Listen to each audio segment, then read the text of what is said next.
بسم اللہ الرحمن الرحیم۔ السلام علیکم۔ حور نے امام حسین کی طرف آہستہ آہستہ بڑھنا شروع کیا۔ اس کے قبیلے کے ایک شخص نے کہا، کیا تم حسین پر حملہ کرنا چاہتے ہو؟ حور خاموش ہو گیا۔ مہاجر کو شک ہوا، کہنے لگا، تمہاری خاموشی مشتبہ ہے، میں نے کبھی کسی جنگ میں تمہاری یہ حالت نہیں دیکھی۔ اگر مجھ سے پوچھا جائے کہ کوفہ میں سب سے بہادر کون ہے تو تمہارے نام کے سوا کوئی نام میری زبان پر نہیں آ سکتا۔ پھر تم اس وقت کیا کر رہے ہو؟ حور نے سنجیدگی سے جواب دیا، بخدا میں جنت یا دوزخ کا انتخاب کر رہا ہوں۔ واللہ میں نے جنت کا انتخاب کر لیا ہے، چاہے مجھے ٹکڑے ٹکڑے کر ڈالا جائے۔ یہ کہا اور گھوڑے کو ایڑ لگا کر لشکر حسین میں پہنچ گیا۔ حضرت حسین کی خدمت میں پہنچ کر کہا، ابن رسول اللہ، میں ہی وہ بدبخت ہوں جس نے آپ کو ہٹنے سے روکا، راستہ بھر آپ کا پیچھا کیا اور اس جگہ اترنے پر مجبور کیا۔ خدا کی قسم میرے وہم و گمان میں بھی یہ بات نہ آئی کہ یہ لوگ آپ کی شرطیں منظور نہیں کریں گے اور آپ کے معاملے میں اس حد تک پہنچ جائیں گے۔ واللہ اگر مجھے یہ معلوم ہوتا کہ وہ ایسا کریں گے تو ہرگز اس حرکت کا مرتکب نہ ہوتا۔ میں اپنے قصوروں پر نادم ہو کر توبہ کے لیے آپ کے پاس آیا ہوں۔ میں آپ کے قدموں پر قربان ہو جانا چاہتا ہوں۔ کیا آپ کے خیال میں یہ میری توبہ کے لیے کافی ہوگا؟ حضرت نے شفقت سے فرمایا، ہاں، خدا تیری توبہ قبول کرے، تجھے بخش دے۔ تیرا نام کیا ہے؟ اس نے کہا، حر بن یزید۔ فرمایا، تو حر یعنی آزاد ہی ہے، جیسا کہ تیری ماں نے تیرا نام رکھ دیا ہے، تو دنیا میں اور آخرت میں انشاءاللہ حر ہے۔ پھر دشمن کی صفوں کے سامنے پہنچا اور کہا، اے لوگو، حسین کی پیش کی ہوئی شرطوں میں سے کوئی شرط کیوں منظور نہیں کر لیتے تاکہ خدا تمہیں اس امتحان سے بچائے؟ لوگوں نے جواب دیا، یہ ہمارے سردار عمر بن سعد موجود ہے، جواب دیں گے۔ عمر نے کہا، میری دلی خواہش تھی کہ ان کی شرطیں منظور کر سکتا۔ اس کے بعد حر نے نہایت جوش و خروش سے تقریر کی اور اہل کوفہ کو ان کی بدعہدی و عذر پر شرم و غیرت دلائی، لیکن اس کے جواب میں انہوں نے تیر برسانا شروع کر دیے۔ ناچار خیمے کی طرف لوٹ آیا۔ اس واقعے کے بعد عمر بن سعد نے اپنی کمان اٹھا لشکر حسین کی طرف یہ کہہ کر تیر پھینکا، گواہ رہو سب سے پہلا تیر میں نے چلایا ہے۔ پھر تیر بازی شروع ہو گئی۔ تھوڑی دیر بعد زیاد بن ابیہ اور عبید اللہ بن زیاد کے غلام اور سالم میدان میں نکلے۔ قدیم طریقے کے اس جنگ میں لشکر حسین سے حبیب بن مظاہر اور بربرین حضرت نکلنے لگے، مگر حضرت حسین نے انہیں منع کیا۔ عبداللہ بن عمیر نے کھڑے ہو کر عرض کیا، مجھے اجازت دیجیے۔ یہ شخص اپنی بیوی کے ساتھ حضرت کی حمایت کے لیے کوفہ سے چل کر آیا تھا۔ سیاہ رنگ، کشادہ سینہ تھا۔ آپ نے اس کی صورت دیکھ کر فرمایا، بے شک یہ مرد میدان ہے، اور اجازت دی۔ عبداللہ نے چند پہروں میں دونوں کو زیر کر کے قتل کر ڈالا۔ اس کی بیوی رحب ہاتھ میں لاٹھی لیے کھڑی تھی اور جنگ کی ترغیب دیتی تھی۔ پھر یکایک اسے اس قدر جوش آیا کہ میدان جنگ کی طرف بڑھنے لگی۔ حضرت حسین یہ دیکھ کر بہت متاثر ہوئے۔ فرمایا، اہل بیت کی طرف سے خدا تمہیں جزائے خیر دے، لیکن عورتوں کے ذمہ لڑائی نہیں۔ ابن سعد نے حملہ کیا۔ جب بالکل قریب پہنچ گئے تو حضرت کے رفقا زمین پر گھٹنے ٹیک کر کھڑے ہوئے اور نیزے سیدھے کر دیے۔ نیزوں کے منہ پر گھوڑے بڑھ نہ سکے، لوٹنے لگے۔ حضرت کی فوج نے اس موقع سے فائدہ اٹھایا اور تیر مار کر کئی آدمی قتل اور زخمی کر دیے۔ اب باقاعدہ جنگ جاری ہو گئی۔ ایک ایک دو دو جوان نکلتے تھے اور تلوار کے جوہر دکھاتے تھے۔ حضرت حسین رضی اللہ تعالیٰ عنہ کی طرفداروں کا پلہ بھاری تھا، جو سامنے آتا تھا مارا جاتا تھا۔ سپہ سالار عمرو بن الحاج نے یہ حالت دیکھی تو پکار اٹھا، بیوقوفو، پہلے یہ جان لو کہ کن سے لڑ رہے ہو۔ یہ لوگ جان پر کھیلے ہوئے ہیں، تم اسی طرح ایک ایک کر کے قتل ہوتے جاؤ گے۔ ایسا نہ کرو، یہ مٹھی بھر ہے، انہیں پتھروں سے مارو۔ عمر بن سعد نے یہ رائے پسند کی اور عام حملہ شروع ہوا اور کشت و خون شروع ہو گیا۔ ایک گھڑی بعد لڑائی رکی تو نظر آیا کہ حسینی فوج کے نامور بہادر مسلم خاک و خون میں پڑے ہیں۔ حضرت حسین رضی اللہ تعالیٰ عنہ دوڑ کر لاش پر پہنچے، ابھی سانس باقی تھی۔ آہ بھر کر فرمایا، مسلم، تجھ پر خدا کی رحمت۔ مسلم بن اوسجہ اس جنگ میں آپ کی جانب سے پہلے شہید تھے۔ حملہ بہت سخت تھا، مگر حسینی نے بڑی ہی بہادری سے مقابلہ کیا۔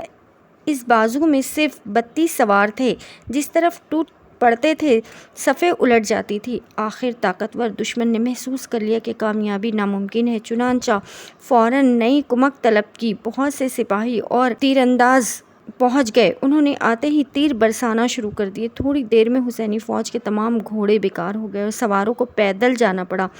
حر کی شجاعت۔ حر بن یزید کا گھوڑا۔ ایوب بن مشرہ روایت کرتا ہے کہ حر بن یزید کا گھوڑا خود میں نے زخمی کیا تھا، میں نے اسے تیروں سے چلنی کر دیا تھا۔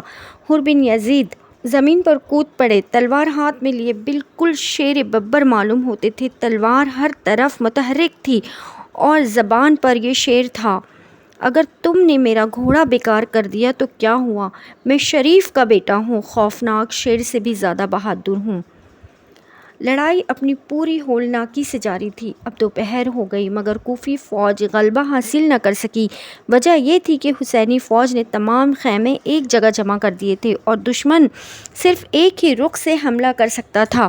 عمر بن سعد نے یہ دیکھا تو خیمے اکھاڑ ڈالنے کے لیے آدمی بھیجے۔ حسینی فوج کے صرف 4-5 آدمی یہاں مقابلے کے لیے کافی ثابت ہوئے۔ خیموں کی آڑ سے دشمن کے آدمی قتل کرنے لگے۔ جب یہ صورت بھی ناکامیاب رہی تو عمر بن سعد نے خیمے جلا ڈالنے کا حکم دیا۔ سپاہی آگ لے کر دوڑے۔ حسینی فوج نے یہ دیکھا تو مضطرب ہوئی مگر حضرت حسین رضی اللہ تعالیٰ عنہ نے فرمایا: کچھ پرواہ نہیں، جلانے دو، یہ ہمارے لیے اور بھی زیادہ بہتر ہے۔ اب وہ پیچھے سے حملہ نہیں کر سکیں گے۔ اور ہوا بھی یہی۔ اسی اثنا میں زہیر نے شمر پر زبردست حملہ کیا اور اس کی فوج کے قدم اکھاڑ دیے، مگر کب تک؟ ذرا دیر کے بعد پھر دشمن کا ہجوم ہو گیا۔ اب حسینی لشکر کی بے بسی صاف ظاہر تھی۔ بہت سے لوگ قتل ہو چکے تھے، کئی نامی سردار مارے جا چکے تھے، حتیٰ کہ بن عمیر کلبی بھی، جس کا ذکر اوپر ہو چکا ہے، قتل ہو چکا تھا۔ اس کی بیوی شہید ہو چکی تھی۔ یہ میدان جنگ میں بیٹھی اپنے مقتول شوہر کے چہرے سے مٹی صاف کر رہی تھی اور یہ کہتی جاتی تھی: تجھے جنت مبارک ہو۔ شمر نے اسے دیکھا اور قتل کر ڈالا۔ ابو تمامہ عمرو بن عبداللہ نے اپنی بے بسی کی حالت محسوس کی اور جناب حسین رضی اللہ تعالیٰ عنہ سے عرض کیا: دشمن اب بالکل قریب آ گیا ہے، واللہ آپ اس وقت تک قتل ہونے نہیں پائیں گے جب تک میں قتل نہ ہو جاؤں، لیکن میری آرزو ہے کہ میں اپنے رب سے نماز پڑھ کر ملوں، جس کا وقت قریب آ گیا ہے۔ یہ سن کر حضرت نے سر اٹھایا اور فرمایا: دشمنوں سے کہو ہمیں نماز کی مہلت دے، مگر دشمنوں نے درخواست منظور نہیں کی اور لڑائی جاری رکھی۔ یہ وقت بہت سخت تھا، دشمن نے اپنی پوری طاقت لگا دی تھی۔ غضب یہ ہوا کہ حسینی کے سپہ سالار بھی قتل ہو گئے، گویا فوج کی کمر ٹوٹ گئی۔ حبیب کے بعد ہی حر بن یزید کی باری تھی۔ جوش سے یہ شعر پڑھتے ہوئے دشمن کی صفوں میں گھس پڑے: میں نے قسم کھا لی ہے کہ قتل نہیں ہوں گا جب تک کہ قتل نہ کر لوں، اور اسی حالت میں مروں گا کہ آگے بڑھ رہا ہوں گا۔ انہیں تلوار کے قاری ضربوں سے ماروں گا، نہ بھاگوں گا نہ دوڑوں گا۔ چند لمحوں کی بات تھی، حر زخموں سے چور ہو کر گرے اور جاں بحق تسلیم ہو گئے۔ اب ظہر کا وقت ختم ہو رہا تھا۔ حضرت نے اپنے سب ساتھیوں کے ساتھ نماز پڑھی۔ نماز کے بعد دشمن کا دباؤ اور بھی زیادہ ہو گیا۔ اس موقع پر آپ کے سپہ سالار زہیر بن الیقین نے میدان اپنے ہاتھ لے لیا اور شعر پڑھتے ہوئے دشمن پر ٹوٹ پڑے: میں زہیر ہوں، ابن الیقین ہوں، اپنی تلوار کی نوک سے انہیں حسین رضی اللہ تعالیٰ عنہ سے دور کر دوں گا۔ صفیں درہم برہم کر ڈالی، پھر لوٹے اور حضرت حسین رضی اللہ تعالیٰ عنہ کے شانے پر ہاتھ مار کر جوش سے یہ شعر پڑھے: بڑھ، خدا نے تجھے ہدایت دی، آج تو اپنے نانا نبی سے ملاقات کرے گا، اور حسن سے، علی مرتضیٰ سے، اور بہادر جوان ظفر تیار سے، اور شہید زندہ اسد اللہ حمزہ سے۔ پھر دشمن کی طرف لوٹے اور قتل کرتے رہے یہاں تک کہ قتل ہو گئے۔ اب آپ کے ساتھیوں نے دیکھا کہ دشمن کو روکنا ناممکن ہے، چنانچہ انہوں نے طے کیا کہ آپ کے سامنے ایک ایک کر کے قتل ہو جائے۔ چنانچہ 2 غفاری بھائی آگے بڑھے اور لڑنے لگے۔ یہ شعر ان کی زبان پر تھے: بنی غفار اور قبائل طرار نے اچھی طرح جان لیا ہے کہ ہم بے پناہ شمشیر آبدار سے فاجروں کے ٹکڑے اڑا دیں گے۔ اے قوم، تلواروں اور نیزوں سے شریفوں کی حمایت کرو۔ ان کے 2 جابری لڑکے سامنے آئے، دونوں بھائی تھے اور زار و قطار رو رہے تھے۔ حضرت نے انہیں دیکھا تو فرمانے لگے: اے میرے بھائی کے فرزند، کیوں روتے ہو؟ مجھے یقین ہے ابھی چند لمحے بعد تمہاری آنکھیں ٹھنڈی ہو جائیں گی۔ انہوں نے گریہ سے ٹوٹی ہوئی آواز میں عرض کیا، ہم اپنی جان پر نہیں روتے، ہم آپ پر روتے ہیں۔ دشمن نے آپ کو گھیر لیا ہے اور ہم آپ کے کچھ بھی کام نہیں آ سکتے۔ پھر دونوں نے بڑی ہی شجاعت سے لڑنا شروع کیا، بار بار چلاتے تھے، السلام علیکہ یا ابن رسول اللہ، السلام علیکہ یا ابن رسول اللہ۔ آپ جواب دیتے تھے، وعلیکم السلام ورحمۃ اللہ، اور وہ دشمن پر ٹوٹ پڑتے تھے۔ آخر دونوں شہید ہو گئے۔ حنظلہ بن سعد حضرت کے سامنے آ کر کھڑے ہوئے اور بلند آواز میں دشمن سے مخاطب ہوئے، اے قوم، میں ڈرتا ہوں عاد و سمود کی طرح تمہیں بھی روز بد نہ دیکھنا پڑے۔ میں ڈرتا ہوں کہ تم برباد نہ ہو جاؤ۔ اے قوم حسین کو قتل نہ کرو، ایسا نہ ہو خدا تم پر عذاب نازل کر دے۔ بالآخر یہ بھی شہید ہو گئے۔ غرض کے یک کے بعد دیگر تمام اصحاب قتل ہو گئے۔ اب بنی ہاشم اور خاندان نبوت کی باری تھی۔ سب سے پہلے آپ کے صاحبزادے علی اکبر میدان میں آئے اور دشمن پر حملہ کیا۔ میں علی بن حسین بن علی ہوں، قسم رب کعبہ کی ہم نبی کے قرب کے زیادہ حقدار ہیں۔ قسم خدا کی نامعلوم باپ کے لڑکے کا بیٹا ہم پر حکومت نہیں کر سکے گا۔ بڑی شجاعت سے لڑے، آخر شہید ہو گئے۔ ایک راوی کہتا ہے کہ میں نے دیکھا خیمے سے ایک عورت تیزی سے نکلی، اتنی حسین تھی جیسے اگتا ہوا سورج۔ وہ چلا رہی تھی، آہا بھائی، آہا بھتیجے۔ میں نے پوچھا یہ کون ہے؟ لوگوں نے کہا زینب بنت فاطمہ بنت رسول اللہ صلی اللہ علیہ وسلم۔ لیکن حضرت حسین رضی اللہ تعالیٰ عنہ نے ان کا ہاتھ پکڑ لیا اور خیمے میں پہنچائے۔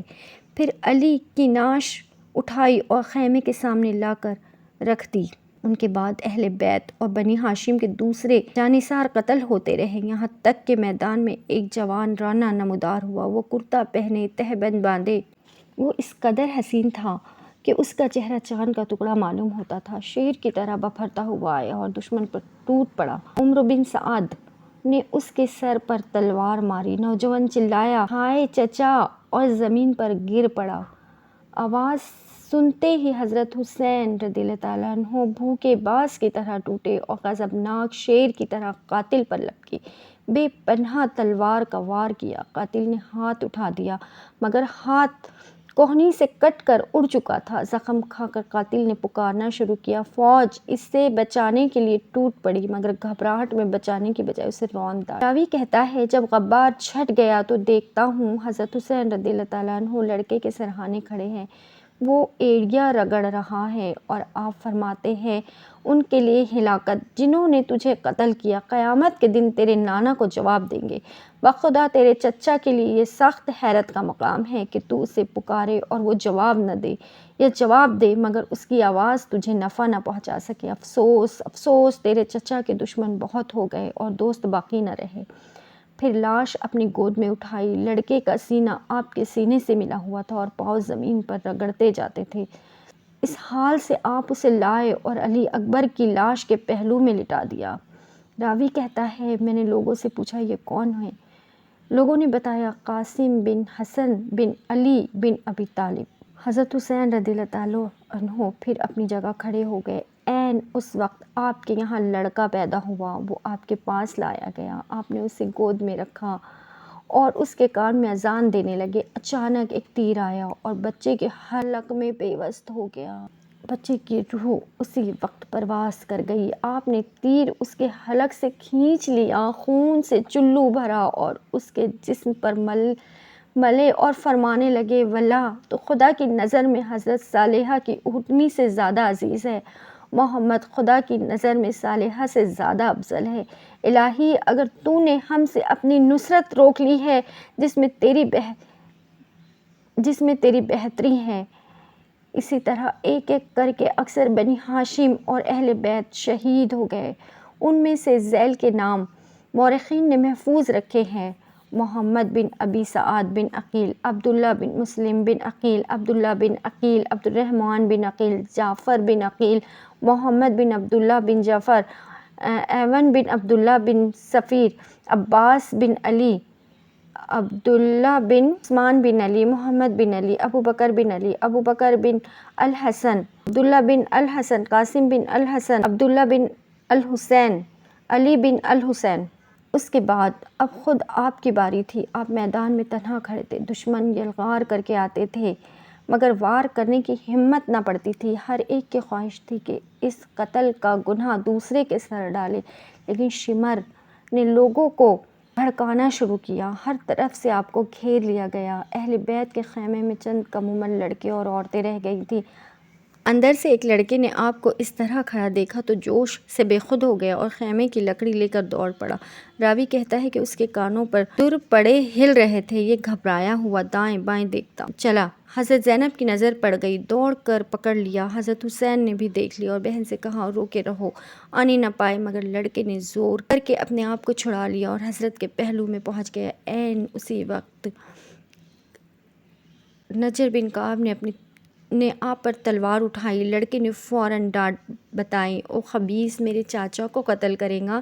سنگ دل حملہ آور نے اپنی بلند تلوار لڑکے پر چھوڑ دی۔